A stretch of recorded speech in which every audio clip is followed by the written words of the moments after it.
जो इटली आज इंडिया की स्ट्रैटेजिक पार्टनर बन गई है, वही इटली 5 साल पहले चाइना के साथ भी स्ट्रैटेजिक पार्टनरशिप में थी। देखो, चाइना की एक इनिशिएटिव है BRI, जिसे कहते हैं बेल्ट रोड इनिशिएटिव। अब इस BRI के ना 2 हिस्से हैं। पहला सिल्क रोड इकोनॉमिक बेल्ट, जो कि एक लैंड रूट है। ये चाइना की जियान सिटी से शुरू होता है, सेंट्रल एशिया, कजाकिस्तान, उज्बेकिस्तान होते हुए रशिया के थ्रू स्ट्रेट यूरोप तक पहुंच जाता है। और दूसरा है मैरी टाइम सिल्क रोड, जो कि एक सी रूट है। चाइना के कोस्टल पोर्ट से शुरू होकर साउथ चाइना सी, मलेशिया, श्रीलंका, पाकिस्तान के ग्वादार पोर्ट होते हुए ईस्ट अफ्रीका के पोर्ट्स तक पहुंचता है।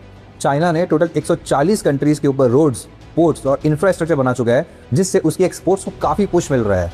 इटली पहला यूरोपियन कंट्री था जो 2019 में BRI को वेलकम कर रहा था, लेकिन दिसंबर 2023 में अमेरिका और नाटो के प्रेशर में इटली को इस प्रोजेक्ट से बाहर आना पड़ा।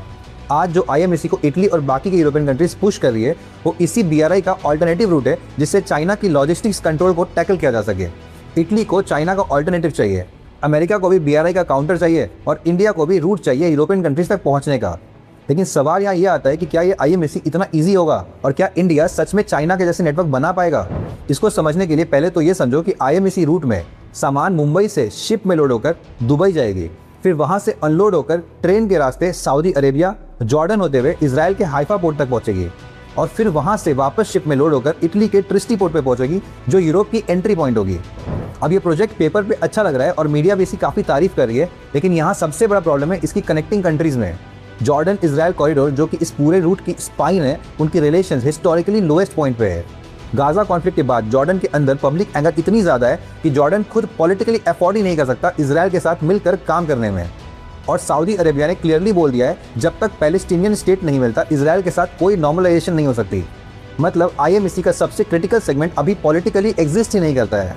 अब पैसे की बात करें तो सिर्फ जॉर्डन इजराइल सेगमेंट के लिए $5 बिलियन का फंडिंग गैप है, जो अभी तक क्लियर ही नहीं है कि कौन सी कंट्री इस गैप को फुलफिल करेगी। ये पूरी कहानी इंडिया के लिए चाबहार पोर्ट के जैसी लग रही है, जहां मीडिया ने 2016 में काफ़ी तारीफ करी थी मोदी की।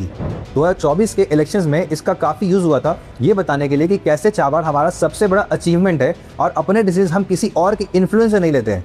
लेकिन 2026 में US के प्रेशर डालते ही इंडिया को यह प्रोजेक्ट छोड़ना पड़ा था। एंड एज पर रिपोर्ट्स हमारे पास चाबहार से एग्जिट करने के अलावा कोई दूसरा रास्ता भी नहीं था।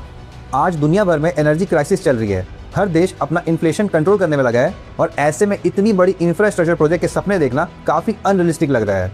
BRI तभी पॉसिबल हुआ था जब चाइना ने अपना पैसा लगाया था, अपनी कंपनीज लगाई थी और काफ़ी देशों को डेट ट्रैप में फंसाया था।